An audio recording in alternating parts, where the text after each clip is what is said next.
Voici maintenant le grand maître de la peinture danoise, Wilhelm Hammershøi, né en 1864 et mort en 1916.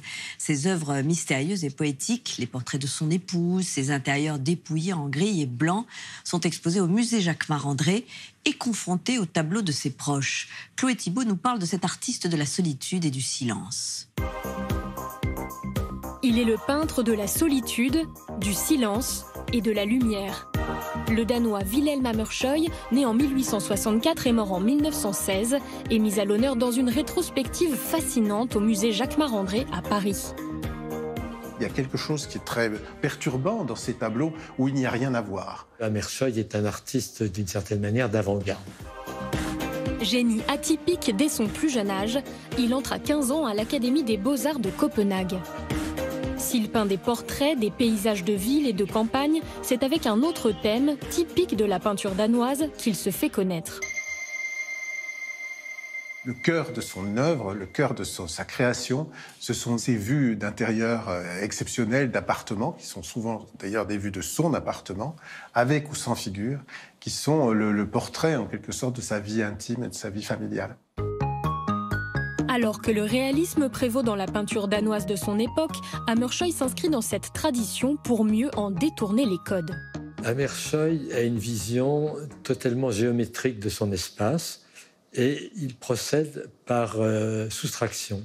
C'est-à-dire que ce soit à l'intérieur de son appartement qui lui servait d'atelier, dans un paysage ou partout, il enlève. C'est comme s'il projetait son paysage intérieur sur ce qu'il voit. Il montre ce qu'il veut voir, non pas ce qui est en face de lui. En comparant ses œuvres à celles de ses contemporains, tels que Carl Holse ou Peter Ilsted, on voit comment, à partir de sujets identiques, ses amis restent plutôt traditionnels, quand Hammershøi crée une atmosphère mélancolique et presque inquiétante. Il a pu faire scandale parce que précisément, il ne suit pas la mode du pittoresque, du réalisme, je dirais bon teint, des salons, etc. Son art est quand même très très radical, très extrême. Présenté dans des expositions des intérieurs vides, ça ne s'était pratiquement pas vu depuis le XVIIe siècle hollandais. D'ailleurs, l'influence de Vermeer, grand maître de la lumière au XVIIe siècle, est évidente chez Hammershøi, même s'il ne l'a jamais revendiqué.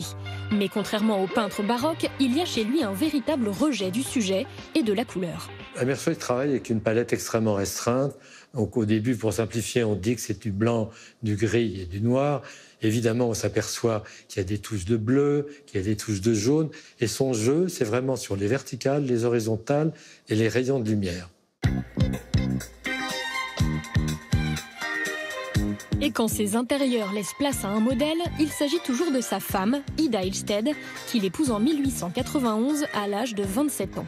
Sa femme fait partie intrinsèque de son œuvre. Ida sert plus que de modèle, je dirais presque de repère dans ses tableaux.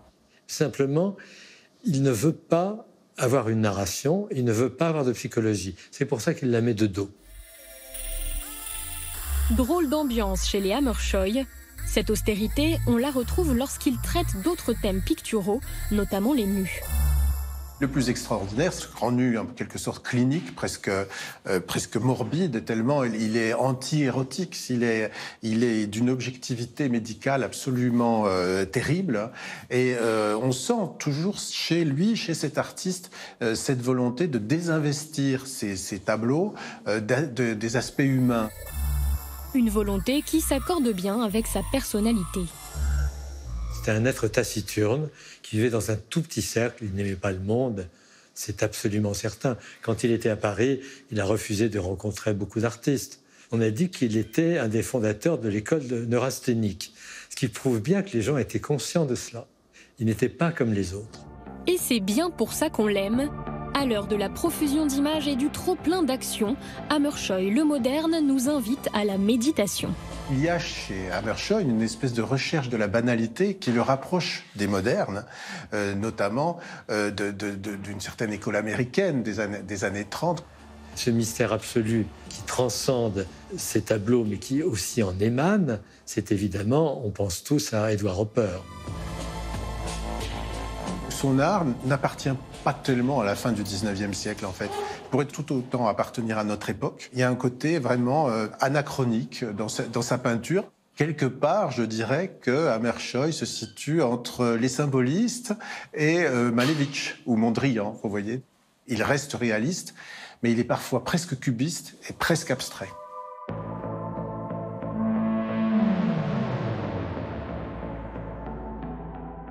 Hammershøi est à voir au musée Jacques Marandré.